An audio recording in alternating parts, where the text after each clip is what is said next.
Socrates didn't just dislike democracy. He feared it would destroy society. Not because he hated people, but because he understood something most refused to accept. Not all opinions are equal. You wouldn't let a random stranger perform surgery on you. You'd choose a trained surgeon, someone who studied for years, someone who understands the consequences of a single mistake. So why do we pretend governance is any different? Democracy gives the same power to someone who has studied politics, history, and human nature for decades, and to someone who has never questioned a single belief in their life. Socrates saw where this leads. Politicians stop telling the truth and start telling people what they want to hear. Because in a system ruled by popularity, truth becomes a liability. The one who promises the easiest solution wins. Not because they're right, but because they're comforting. Complex problems get reduced to simple lies. And crowds reward confidence, not competence. Democracy doesn't select the wisest.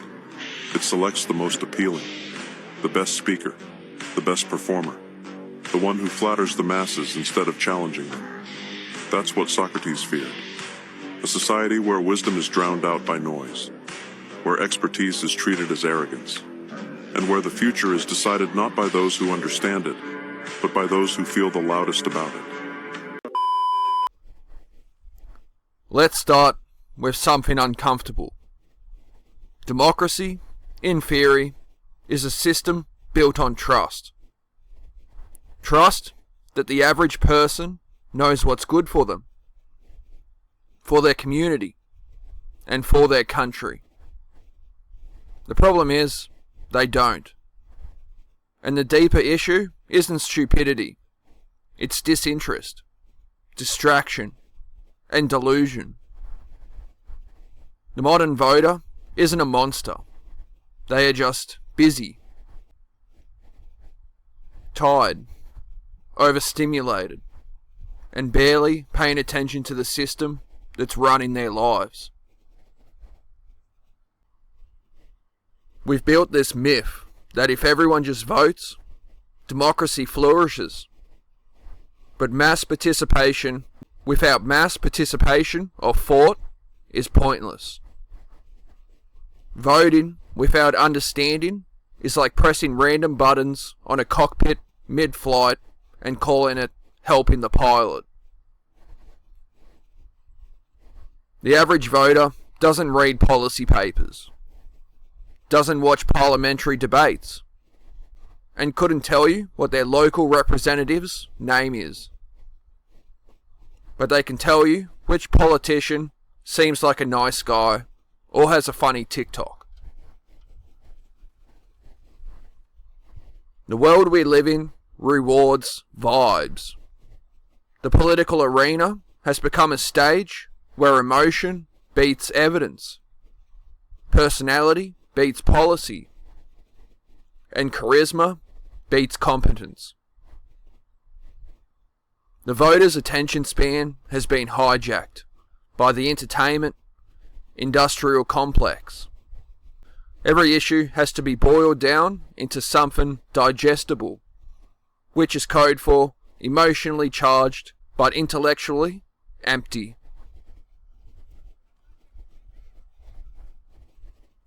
Think about how most people make political decisions now. Memes, short clips, whatever filtered soundbite floated past their feed. Political literacy has been replaced by political fandom. It's not who will govern effectively, it's who would I get a beer with? Or who sounds angry about the same thing I am. Politics is no longer a deliberation. It's tribal cosplay.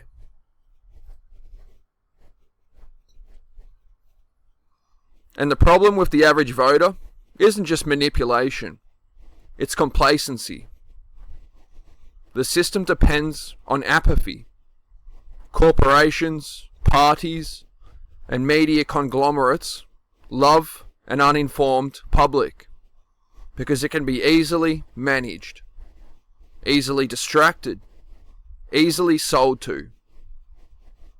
Outrage cycles are more profitable than meaningful reform.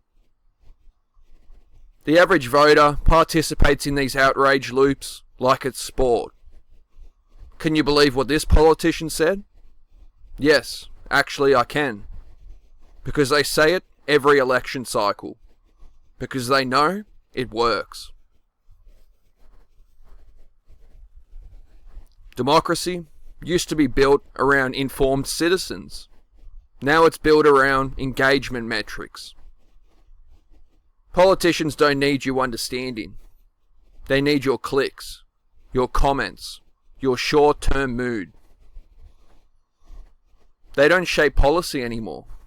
They shape discourse. The voter isn't a sovereign citizen anymore. They are just a data point in someone else's campaign strategy.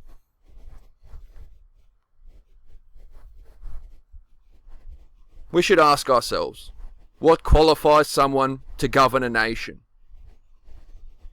And if that's a serious question, why don't we ever ask what qualifies someone to choose those people? We demand job interviews for baristas and forklift operators. But the most powerful decision in the country, the right to decide who runs it, is handed out like a participation trophy. You exist? Congrats. Here's a vote.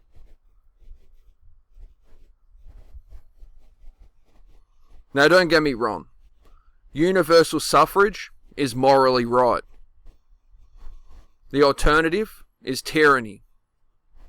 But it doesn't mean every vote is good. Democracy is built on equality of voice, not equality of thought. The system can only work if people care enough to think. It's not supposed to be automated. But we've turned elections into moral laundry. You cast a vote once every few years and feel like you've done your civic duty, regardless of whether you understand who you just empowered. Watch how people talk about politics on the street.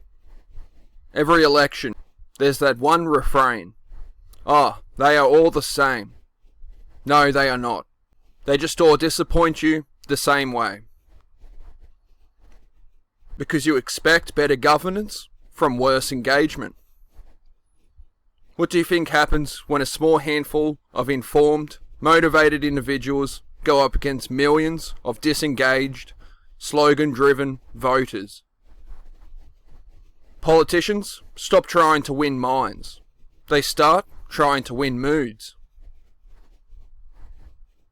And this is where the conspiracy mindset creeps in. Because when you don't understand how power works, you assume it's being hidden from you. It's not hidden. It's just complicated. And complexity doesn't trend well. Conspiracies are comforting because they turn the chaos of politics into a story with clear villains. It's easier to hate the elites than to admit you've outsourced your thinking to them. Let's be brutally clear. Politicians aren't magicians. They follow incentives. If voters rewarded honesty, they'd be honest. If voters rewarded competence, they'd be competent. But the average voter rewards performance. So we get actors, not architects. We get illusionists instead of leaders. And when those leaders inevitably fail, the public loses faith in politics, not realizing they are the very reason it's decayed. Think of democracy like a gym. The average voter wants to get stronger democracy, but without doing any political exercise. They want six-pack governance on a fast food diet of memes and headlines. They want quick fixes for complex systems. They want simplicity in a world that isn't simple. And they punish anyone who tells them otherwise. The irony is that almost everyone thinks other people are the problem. Every voter believes they get it. They are informed, and everyone else is an idiot. Everyone's above average, statistically impossible, but very on brand for the modern age. The illusion of intelligence is amplified by endless opinion sharing online. We confuse having a platform with having understanding. Democracy is only as good as its voters, and the voters are only as good as their sources of information. But the information ecosystem is poisoned. News is entertainment. Algorithms trap you in echo chambers. Everyone gets a custom version of reality now. Their own personal bubble of outrage and validation. And you can't have shared governance in a society that doesn't share basic facts.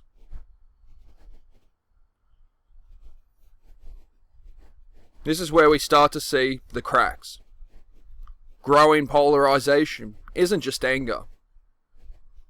It's collapse. We don't just disagree on solutions anymore. We disagree on what's real. The average voter isn't stupid, but they are overwhelmed. When everything looks corrupt, tribal loyalty becomes simpler than civic engagement. Pick a side, stick with it, ignore the rest. It's worth remembering the average voter is us. We all participate in the decay, whether by apathy, ignorance, or blind loyalty. Every one of us contributes to the system's dysfunction. But that's also the sliver of hope. Because if the problem is cultural, it means change is possible.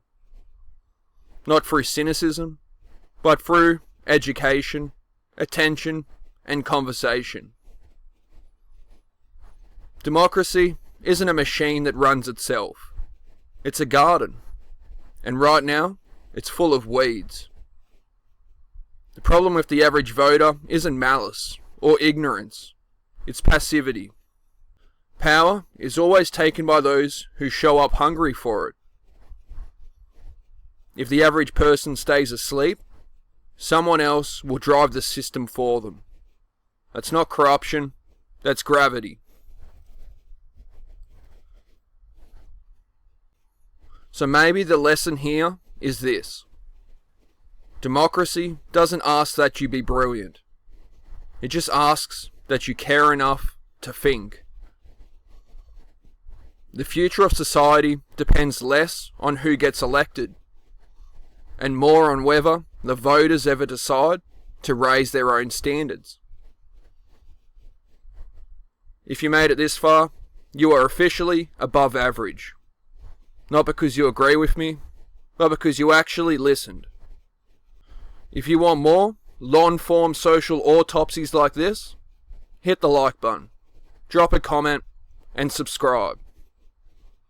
Not because it helps me, but because it tells the algorithm you still care about content that treats you like an adult.